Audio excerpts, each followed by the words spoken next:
Friends, yesterday only we had the stream that UGC had the proposal to de-reserve seats for SC, ST, OBCs posts in the universities, and immediately today it has been debunked by the government and the UGC as well.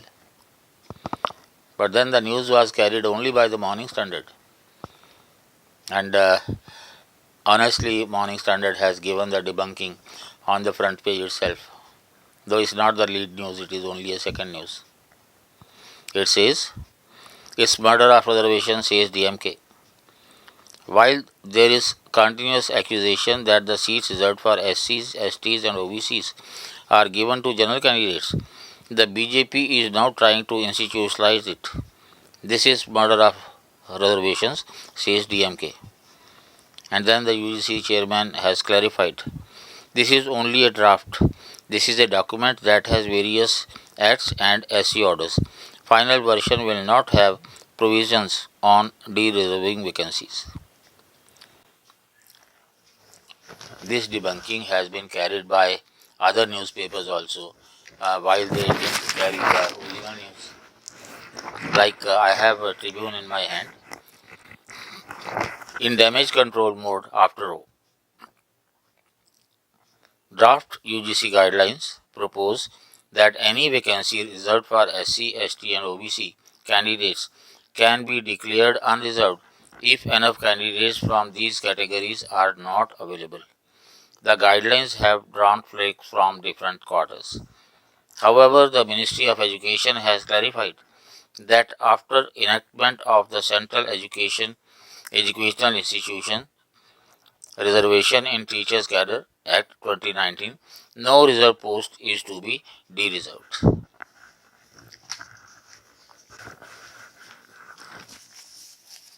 Where do we reach? Backtracking? No, it's fooling. You have given the news that this is the case and you have debunked. But what thereafter? Neither the UGC nor the ministry has clarified what are they going to do with this number of vacancies which have been lying vacant for years. It is not merely a question of reservation for SC, ST, OBCs, but it also has a bearing on the education, on the studies of the students, on the overall system of education in the country. What you can do is, you may keep them reserved, but you may add more vacancies and admit more teachers. And as and when the suitable candidates in SC, ST, OBC you get, you fill them up. You keep them vacant also, and there are no alternatives also. In all the IITs, IIMs, AIMS, more than 30 to 40% seats of teachers are not filled. Even in the central universities, like my alma mater, Punjab University, when I was a student, there were 12 or 13 teachers at various levels, assistant professor, associate professor and professor. Now there are only 3 teachers teaching to BSc, MScs, MSc General, MPhil, and maybe they have started a course in diploma as well. How can they do? And especially when one of them is a professor and head. The kind of responsibility which has been forced on the head in terms of paperwork, the professor head is good for nothing else, not even for taking classes. Every other time he has to run to the VC office for this meeting or that meeting. This is not the job of a professor. By rough estimate, till recently, I don't know what is the situation today, almost 1 crore vacancies exist in the central government jobs and an equal number in the state government jobs. I'm not talking only about the education. I'm talking about all the jobs. Even in the civil services, more than 1,000 posts of IAS and more than that of IPS are lying vacant.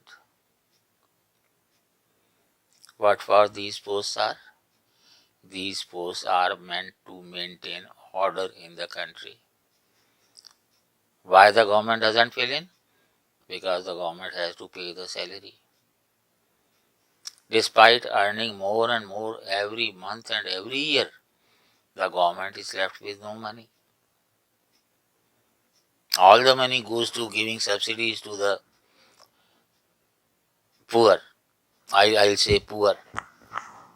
You visit any village and you will find well-to-do people.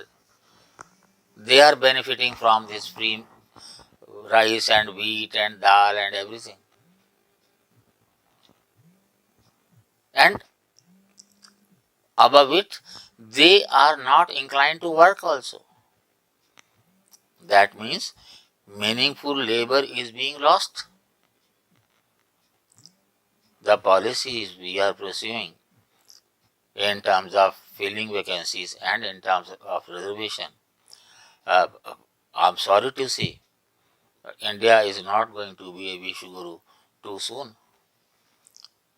We'll have to think afresh.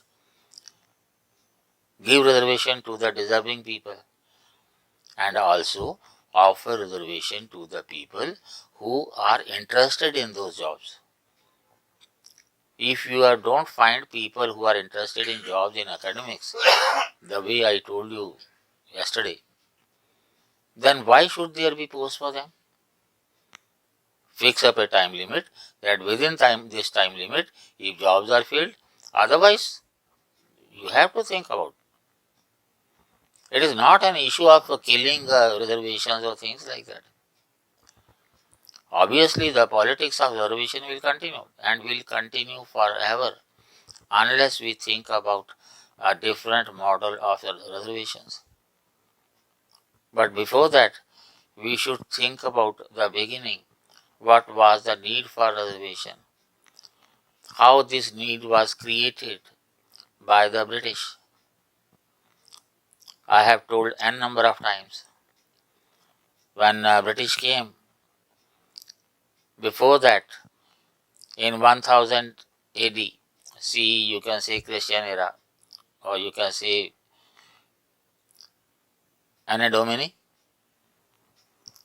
the contribution of India in the world's GDP, it was 32.4%. In 1700, just before the death of Aurangzeb, it got reduced to hardly 16%. And at the time of independence, it was further reduced to just 1.5%. Utsa Patnaik of JNU has calculated that British had taken away $4.6 trillion of wealth from us. Our government has no guts to ask for the return of that. Not only that, you read any book of that time, the way they justify the poverty in the country, the way they justify the deaths because of hunger, the way they justify the addiction of opium and liquor, inflicted upon by the British only. Before that, we never had it. The way poverty was celebrated by the British.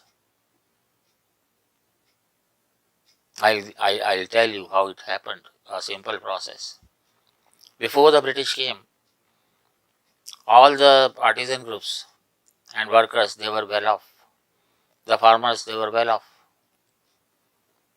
And Macaulay has learned that if you want to kill our culture, the first thing is to kill our pride in our culture. And first thing to be done was the education. Mr. Dharampal, who was a follower of Gandhiji, Gandhiji told him to go to England and record everything, whatever is available in their records and archives. He came back after 23 years and wrote a beautiful book, The Beautiful Tree. The book was banned by the British and also the earlier governments of the first 50 years. It was published in 2000 AD. And what it says? That literacy rate in India in 1820 was 98%. Did you hear? 98%. And do you think these were Brahmins only? Do you think other communities, low down which you call them, they were not? And other communities, other religious communities were also there. And not only that, amongst the teachers, maximum range was 6 to 47% who were Brahmins. Rest belonged to the other castes. Education was flourishing because education was provided by temples. Artisan people, the farmers, all of them, they contributed well to the temples. And temples had plenty of land also. Through the acharyas, through the gurus who lived in the temples, the education was provided. There was no fee. Everybody was happy. And all the subjects that you study even up to graduation level today were being taught at the school level. What happened after Macaulay came and the British started? In the name of the so-called land reforms, the rents, the taxes on lands were raised exorbitantly, more than 50%. What happened? Those who had very small piece of land, they had to sell their land either to the big landlord or to the government, became landless. Taxation everywhere was too much. I give you an example. For example, you heard about Tanjore. It was called Tanjavur. And in Chola's times, I think most prosperous area in the world. Then some people of different communities dished them. Came the rule of Marathas. They were poor in terms of handling the affairs. The other side, Hyder Ali was forcing upon them. Then came Tipu. Tipu had an agreement with the French. The agreement was, let us win the country and divide 50-50. The Maratha rulers of that place, they tied up with the British. And that is why Tipu fought with the British. And that's why he is called nationalist. The Maratha ruler had no mill here. And therefore, under the policy of left, it was taken over. The most prosperous land. The tax rate that was ordinarily 15% was raised to 54%. So because of so much of tax on the artists and artisans and farmers and everywhere, they could not fund the school. Lands were taken from the schools. And even these artisans from whom the royal families would also purchase their products, even they were not in that condition. So lakhs and crores of people who became landless and who could not get education because they had no money, they were declared as Shudras by the British. And there begins the story of reservation. I'll talk more in the next. Thank you, but I want you people to comment more and more so that I can respond properly. Thank you.